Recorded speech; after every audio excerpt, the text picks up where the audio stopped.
So you have different types of transport. Do you understand the different forms, like what they do and how they work? You mean like diffusion Like stuff? simple diffusion, facilitate diffusion. I kind of know how some of it works.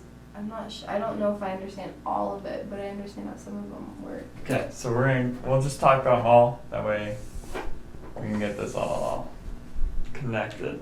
Okay. Okay, so there's two different types of transport. It's passive and active. Which one requires energy? Active. Active requires energy. Now, the way I think about it, let's say we have a hill. We have a rock right here. Going that direction, it's not going to require any energy, right? It's just going to go by itself. We don't have to push it, we don't have to do anything. It just wants to roll. If we have a rock right here and we want to get it up there, we're going to have to use some energy to get it up. So this is going from high to low, and that's going from low to high. Right. Right? So passive is always going from high to low, because it's no energy. And active is always going from low to high. Okay. So we'll start off with the first one, and that is simple diffusion. And this is, I'll answer your question as I go. So this one is small uncharged particles. Okay. Small uncharged. Examples being oxygen, CO2, those are both great examples. Okay. Okay, so we'll draw, this is a cell. We have lots of stuff on the outside, not very much on the inside. Okay. Simple diffusion just goes straight through the membrane. Okay. It's as simple as it gets. It's just boom, straight through, going from high to low. Okay.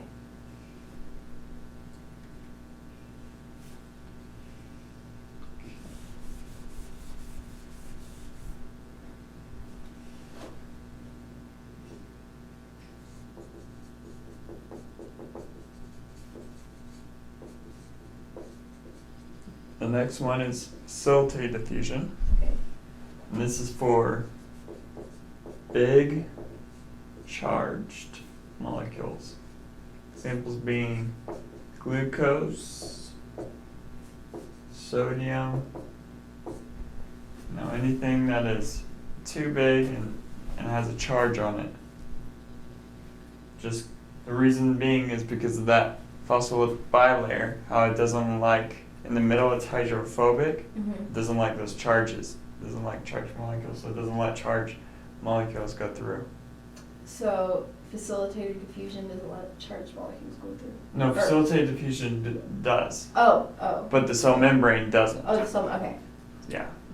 Sorry, I was... No. Now explain with this picture why, like how they get through with facilitated.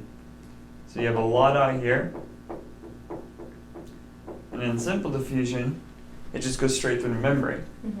Well, this one, the membrane doesn't want to let big or charged particles through. Okay. And so you have to have this protein channel. Oh, okay. And that allows things to go through. Okay. So we were talking about a dam. We had water here on this side and water here on this side.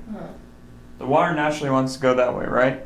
But it can't because we built that dam. We built that wall. It won't go through. Now let's say I poke a hole right there. Now the water will go through, right? Right. Same idea. It wants to go through, but there's a wall there. Okay. So I put a hole, a protein channel, and it can go through. Do I have to know how how does the protein channel come from? Like, where does that come from? It comes from, it's made in the cell, and it's put into the cell membrane, but you don't need to know much about how it works for this class. Just know that protein channels are used to allow things to move and facilitate transport. Okay. Okay, perfect.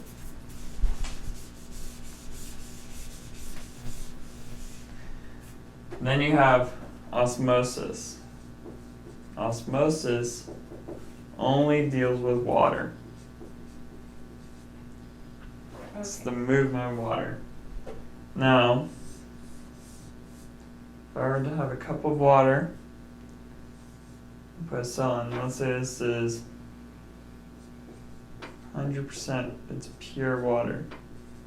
Let's say this cell is 80% water and 20% solute or other stuff.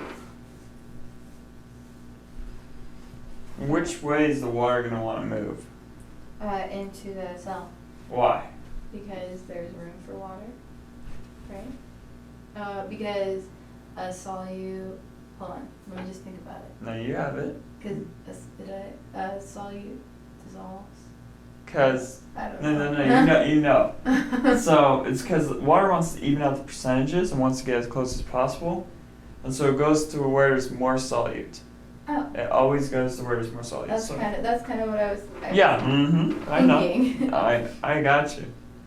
So if you have 70% water over here and 30% solute in the solution, now what would happen?